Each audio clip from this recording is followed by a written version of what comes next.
Welcome into another episode of Locked On Phillies. A monster series starts tonight here in Philadelphia. Phils, Mets, the battle for the top spot in the NL East. We'll talk about it on today's episode.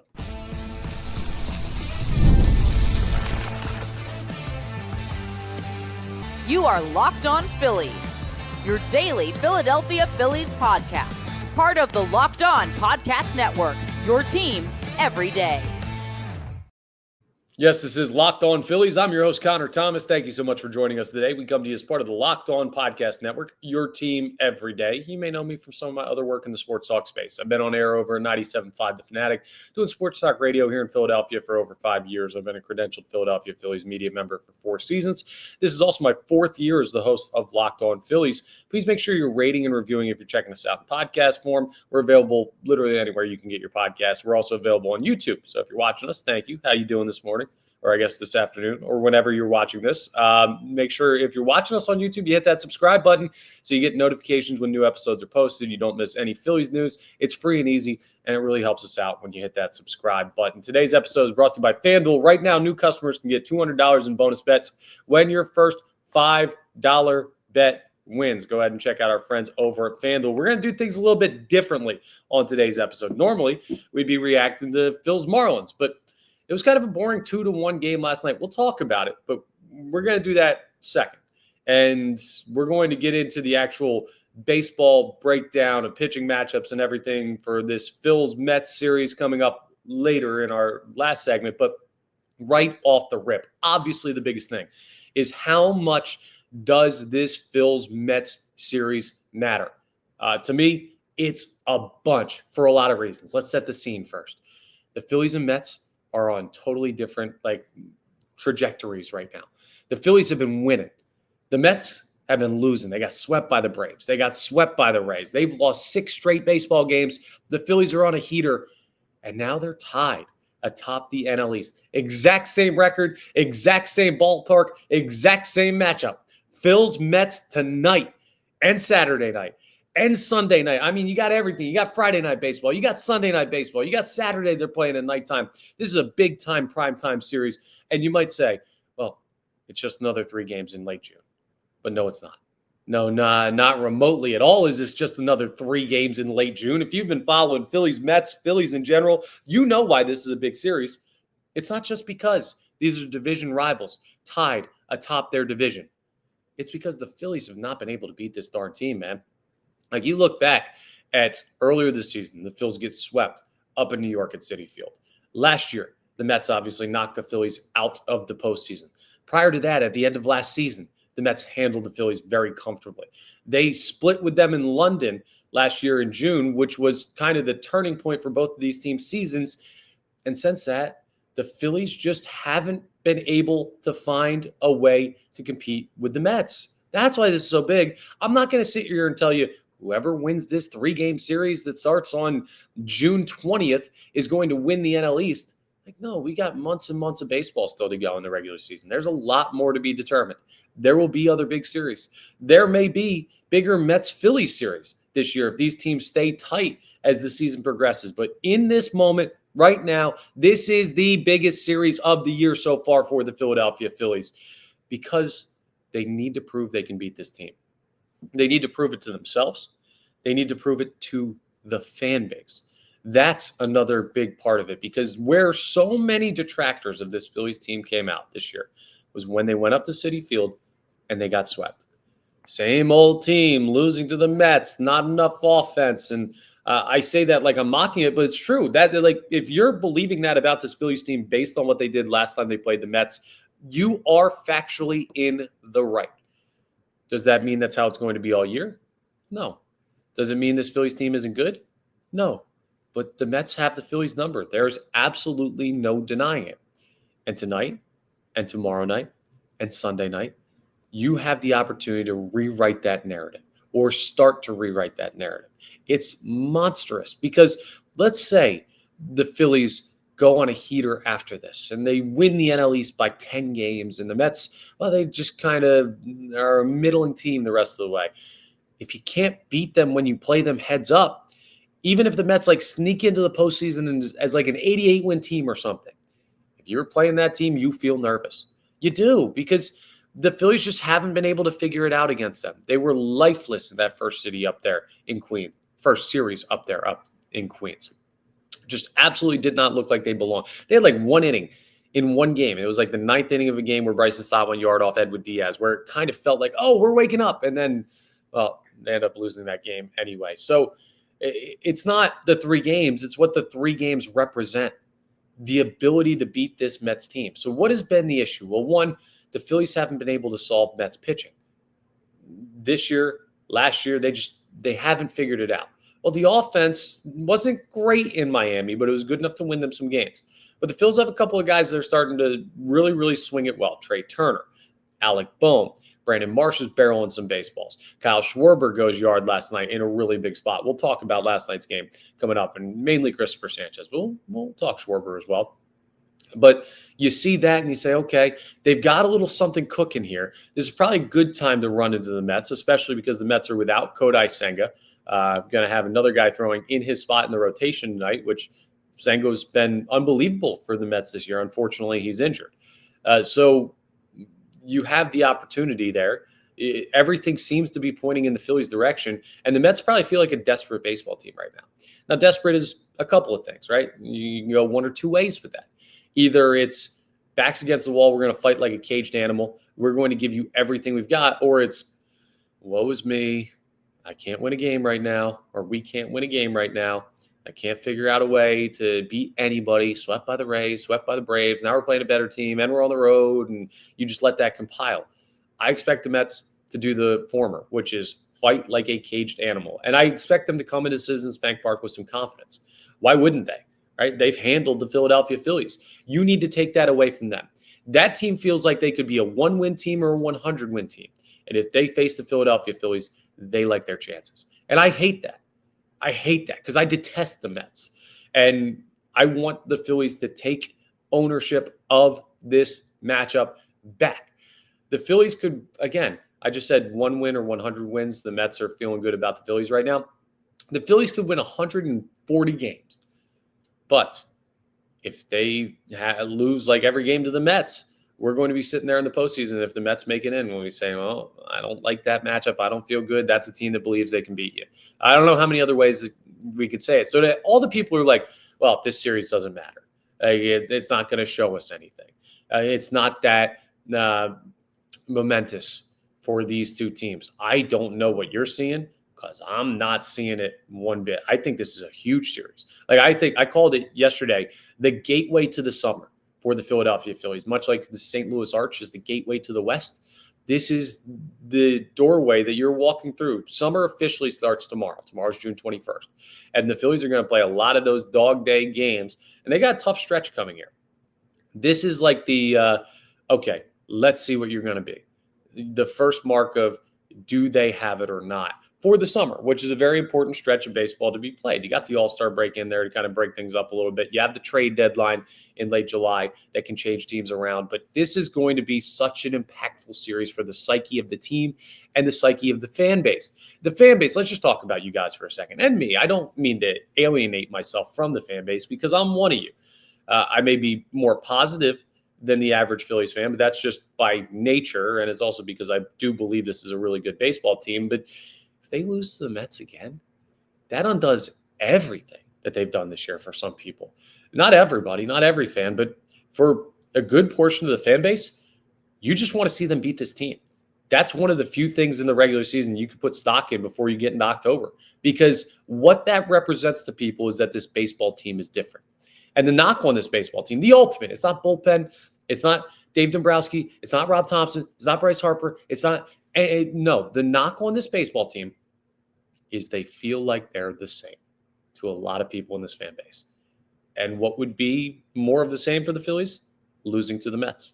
What would be different that maybe prompts some people to say, wow, I didn't expect that. I haven't seen them do that against this team in what feels like forever. In reality, it's only like a year, but still, a year's a long time when you talk about playing 162 games in each of them. Like, the Phillies and the Mets are a one-sided relationship right now. And that draws the ire of the fan base. And it doesn't seem like enough has changed with this baseball team, from the roster construction to maybe the approach at the plate to Dave Dombrowski not making enough moves to change things around. Like, all of that is the criticism. You can start to rewrite that if you go out and beat the Mets. So yeah, this means a lot more than just 3 games to the Philadelphia Phillies. And it means a lot more than just 3 games to the Mets as well. If they can continue to prove they can beat the Phillies, well, their fan base is going to go, well, yeah, we're going to struggle at points, but ultimately that's a pretty darn good baseball team over there, and we have their number. And you should feel good about that if you're a Mets fan. But I don't want Mets fans to feel good. No, I don't like the Mets. I don't like the Mets fans, all due respect. I mean, I guess there's a couple. I like our guy, Ryan Finkelstein, who does Locked On Mets, does a great job, unfortunately, to say. Yeah, it's just a little rivalry here in the NL East. But no, he really does. And I don't mean to vilify the entire Mets fan base, but I also kind of do. Screw them. Let's take back control over this division. You won it last year. Don't play second fiddle to the New York Mets. That's what this series means. So I need 2 out of 3. I need it. Anything less than that, I don't care if they play tight games and lose, right? No, I don't care if they play ugly games and win. Winning or losing, that's all that matters in this series. Find a way. This is essentially like postseason light in June. It's our first little preview. Just like, I don't care if you win in the World Series 1-0 or 199. Just find a way to victory. That's the goal for the Phillies. Win 2 out of 3. You have a great opportunity to start the series on a high note tonight, but this is a monstrous series. And we are so lucky. How awesome is it that both these teams, just like I predicted yesterday, thought the Phils were going to win, thought the Mets were going to lose. Everything's tied. It couldn't set up any better for a late June impactful series. How did they get there, the Phillies? Well, we'll talk about their win over the Marlins. I wanted to lead off because this Mets thing, it's such a huge series that you had to start the podcast with it today. I had to. But we'll talk about Cristopher Sanchez and Kyle Schwarber and the job the Phillies did down in Miami coming up next as we continue today's episode of Locked On Phillies.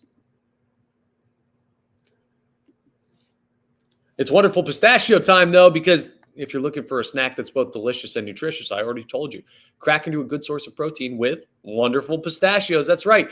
It's one of the highest protein nuts. Each 1 ounce serving has 6 grams of protein, giving you over 10% of your daily value. Plus, they're packed with fiber and better for you, unsaturated fats to help keep you feeling fuller longer. There's a bunch of different varieties. The most important change, you can either get it with the shells on or shells off, whichever way you like it. I like the no shells. I also like the sea salt and vinegar flavor. They have different flavors. They got everything. So you could switch it up. You could have your go-to. You don't have to crack the nuts if you don't want to, or you can if you like that old experience. There's so many options with wonderful pistachios. They all taste great. They're all good for you. So get snacking and get cracking with the snack that packs a protein punch. Visit wonderfulpistachios.com to learn more. That's wonderfulpistachios.com.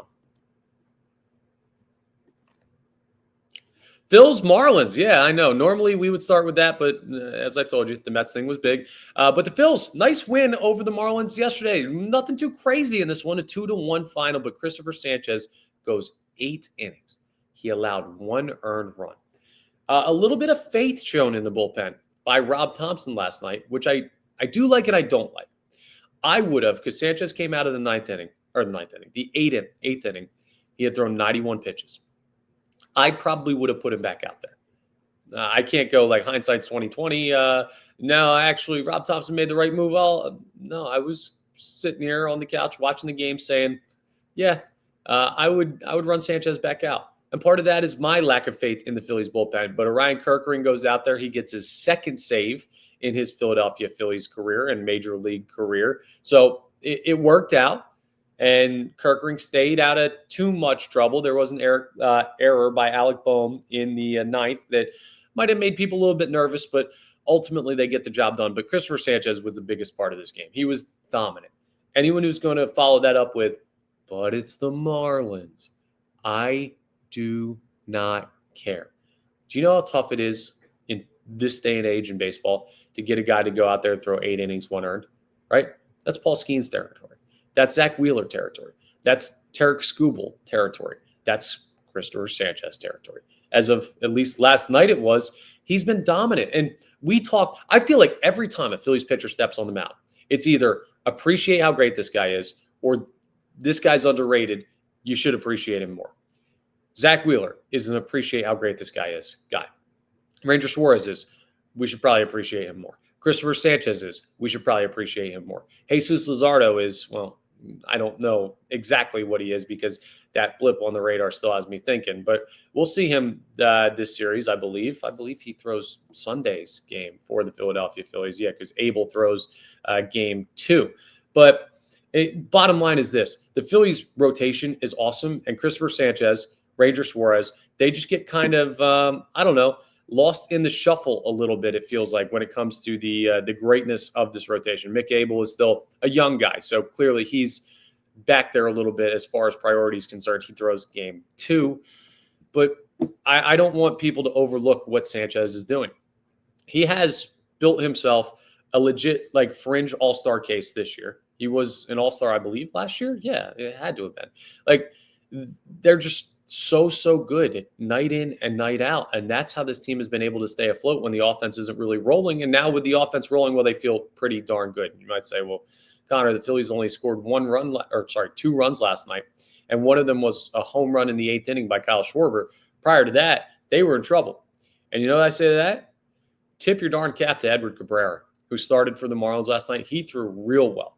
Tip your cap to Miami Marlins management as well. Because whoever made the decision, whether it was manager or someone in the front office or someone in the stats department, whoever made the decision to pull Edward Cabrera when they did, stupid. Because he was dominating the Philadelphia Phillies. And once they got to the bullpen, well, it felt much different. So that's part of it. Sometimes you just run into a hot pitcher, right? That can happen against the Rockies, the Marlins, the Dodgers, the Mets. Like, it can happen against any quality of baseball team, where you can run into a hot pitcher, and the Phillies did, and they still grinded out a way. And also, that's a mentally tough game yesterday for the Fighting Phils, which impressed me a lot. I talked about it with the series that, hey, maybe with the Mets lurking, like we mentioned the Mets over the past couple of episodes as much as it feels like we've mentioned the Marlins because of this upcoming series that starts tonight. Now we're finally here, and we can focus on them. But you better believe there are some people in that Phillies clubhouse that are like, we know where we're going next. We're going home. The Mets are coming into town. It's a big series. We already won 2 games against the Marlins. This is getaway day. We're traveling back. We play tomorrow.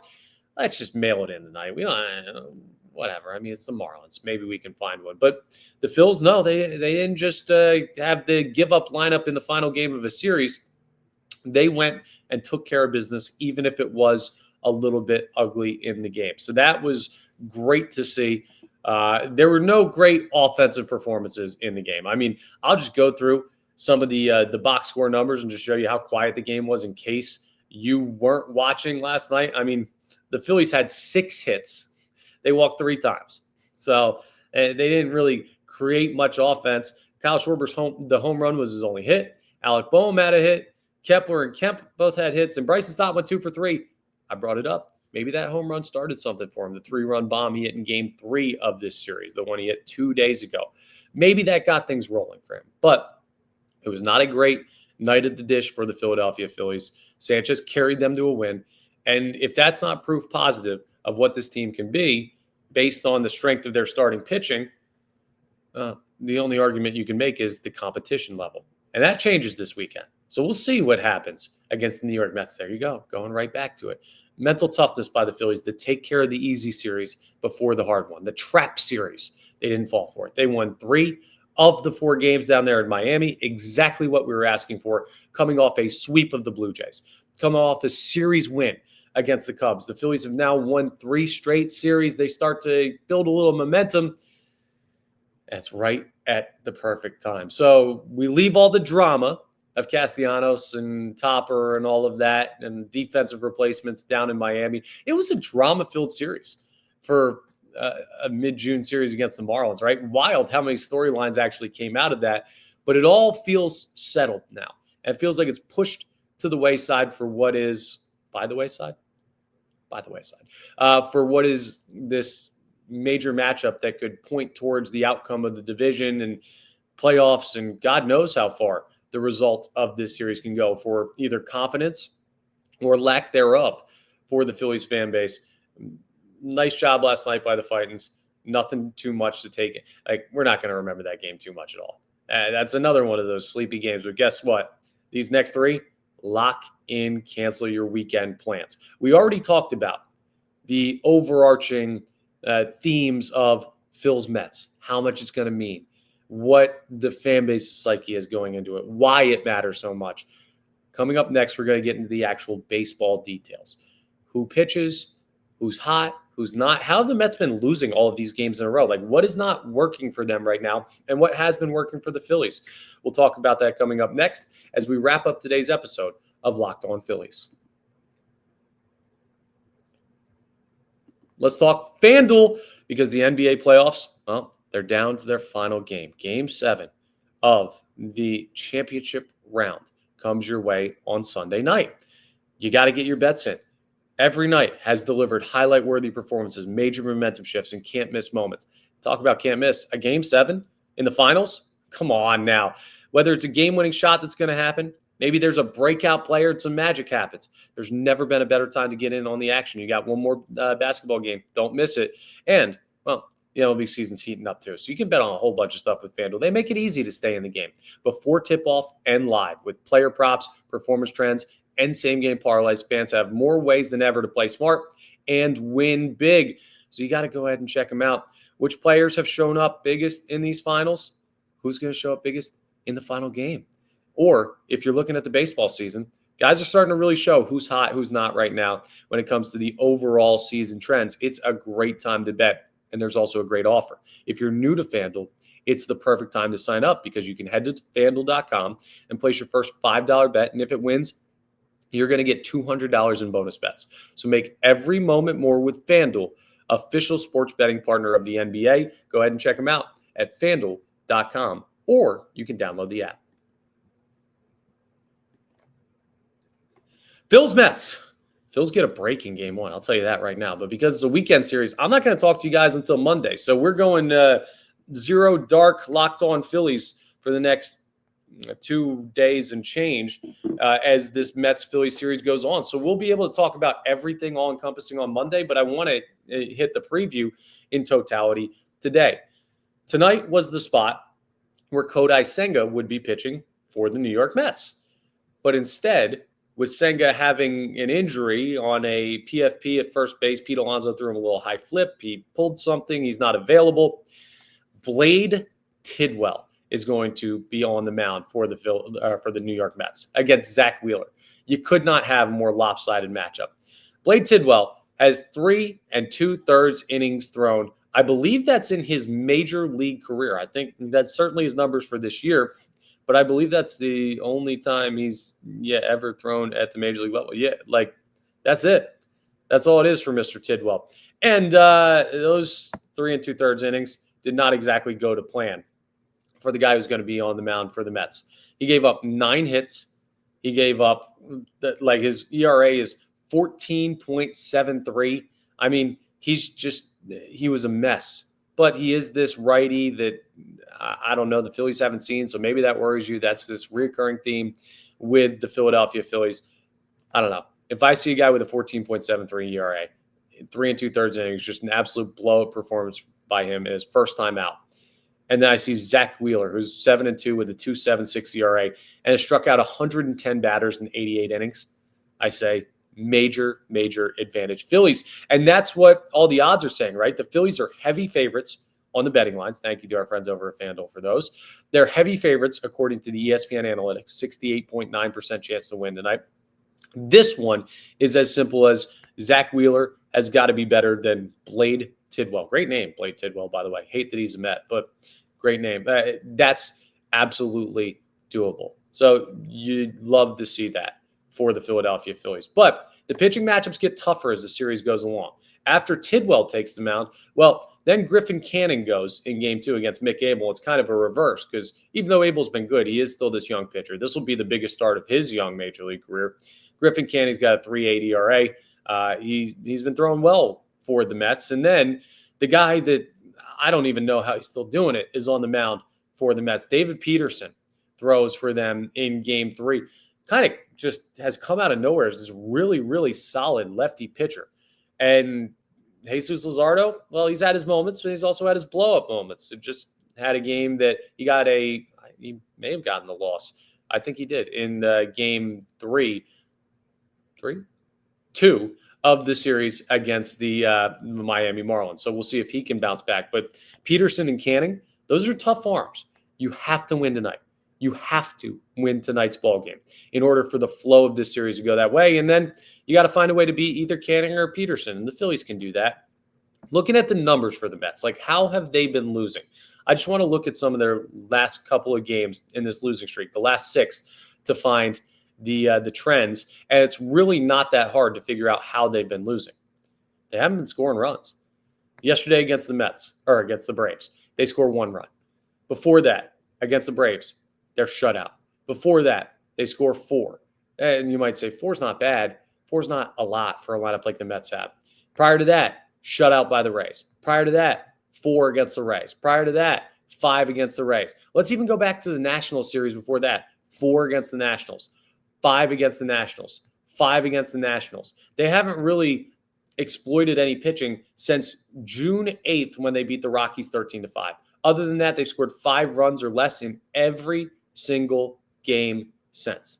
That's not going to get it done, especially not with a guy on the mound tonight with Blade Tidwell, who doesn't really have the track record of a major league pitcher at all at this point. So their offense has been quiet. And looking at some of the stats, I mean, Pete Alonso's still having a great year. This guy's hitting .291. He's got 17 home runs. He's been a good combination of power and average. Francisco Lindor falling off a little bit, even though he has been a Phillies killer over the past year. He's batting .268, 14 home runs. He's still a really good player. Juan Soto, .248, his batting average, 14 home runs. Better than the first time the Phillies saw him. He started to come out of it in little like bits and pieces, but he still is not the guy that they're paying all that money for. Nimmo's batting .242. Taylor's batting .237. Vientos is batting .230. Beatty's batting .219. Luis Angel Acuna is batting .248. Like, they just don't really have many high-quality at-bats getting put together at this point. And for all the people who are worried about the Phillies lineup, well, that's the thing with the Mets is just like Alonso, Lindor, Soto are kind of trying to carry them, and you're not even getting the best versions of Lindor and Soto. The issue is these guys seem to come alive when they play the Phillies. They seem to find a way to just step up in the biggest moments, especially Lindor, and we've seen it with Mark Vientos too. So it's not to say that can't turn around for them. I'm hoping it doesn't, but you can kind of see why they've been struggling. And as the rotation runs into some injury issues, that's another reason why they haven't been able to put together wins. Just looking at like the team leads, who's been better offensively as a team? Well, the Phillies have been more balanced. They don't have the same guy leading all 3 major categories. Pete Alonso leads the Mets in home runs, average, and RBIs. 17 homers, .291 average, 63 ribbies. Meanwhile, Schwarber leads the Phillies in home runs, 23. He has hit 6 more than Pete Alonso, so clearly a disparity in power there from the top power hitters. Trey Turner's batting .300 even, 9 points ahead of Pete Alonso. And then Schwarber's leading the Phillies in RBIs, 54. This is what the difference is. Pete Alonso's got 63 RBIs on 17 home runs. He's just hitting for power and average, which is something the Mets have. Like, it feels like their players are more balanced, where it feels like the Phillies guys that are hitting for good average aren't hitting for a lot of pop. But, I mean, Turner's been red hot. So he's starting to turn into a power bat again, a lesser power bat than your average, but still more than you normally get at shortstop. Schwarber might be coming out of it. I mean, the way the Phillies win this series, though, right? Like, what it simply comes down to, you got to get great pitching. That's going to be tough with Abel, I think, in this big of a spot. But Luzardo and Wheeler have to be the guys that they've been for most of the year. The stars have to show up. And it doesn't seem like they're going to have Bryce Harper in this series. It doesn't.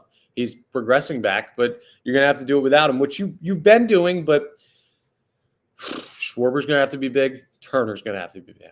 Castellanos is going to have to be big. JT Realmuto is going to have to be big. Alec Boehm's going to have to be big. Those are the 5 guys that will determine this series. Those guys and the pitchers. I don't even care about the bullpen, honestly, because I'm not expecting them to be great. I'm just expecting you to have to create enough offense that won't matter. And Strom, Kerkering, Romano, steal a game or 2.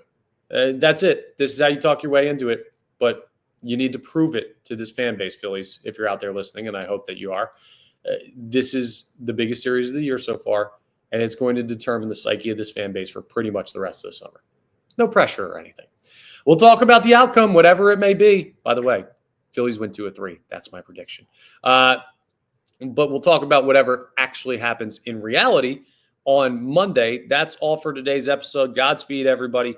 Try not to let it ruin your weekend. It's going to be a beautiful one as summer starts, but we know that we're going to be zoned in on the baseball. Once again, this is Locked On Phillies, part of the Locked On Podcast Network. Please make sure you're rating, reviewing, subscribing to the YouTube, all that great stuff that really helps us out. And cross your fingers, folks. I'll talk to you Monday on the next episode of Locked On Phillies.